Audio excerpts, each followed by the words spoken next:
I'm Evan Goldstein, Master Sommelier, and I'd like to invite you to discover with me Portugal's Alentejo region. The greater Alentejo region covers a third of Portugal.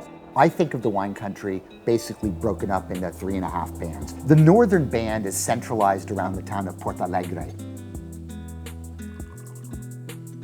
The freshness, brightness, and structure of this wine, albeit in a softer, more velvety package, are very definitive of what Porto Alegre is all about. Moving south from Porto Alegre, you find Borba, Évora, Redondo, and Reguengos.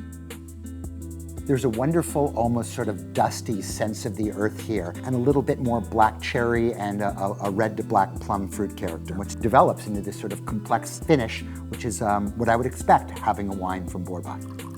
This wine is actually uniquely made in an amphora.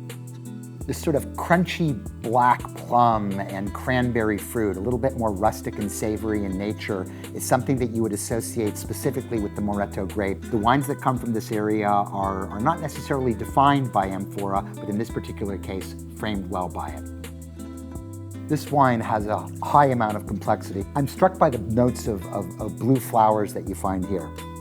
Sort of violets, a little bit of lavender, as well as a core of very deep, dark fruit. This wine is deep, ample with black fruit, some licorice, and a very sort of spicy character. This is a bottle that I think you can enjoy right now, being from 2014. However, I would really encourage people to put it away, as I think it'll be beautiful later.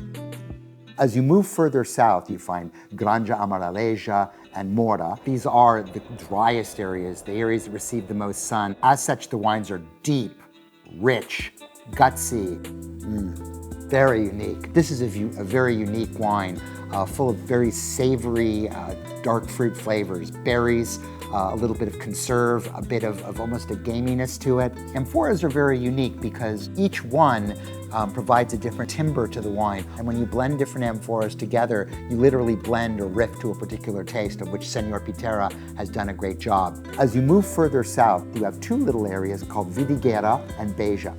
The wine has a very satiny texture in the mouth, punctuated by a still very vibrant acidity level. Being close to the water allows for longer growing season and a preservation of the natural acidities. This is pretty typical of what you'll find both in the whites as well in the reds of this southern Vidigueira region. These wines are delicious, they're different, they're authentic. Here in a single region, in a tiny little country, you have wines that cover the gamut for everybody.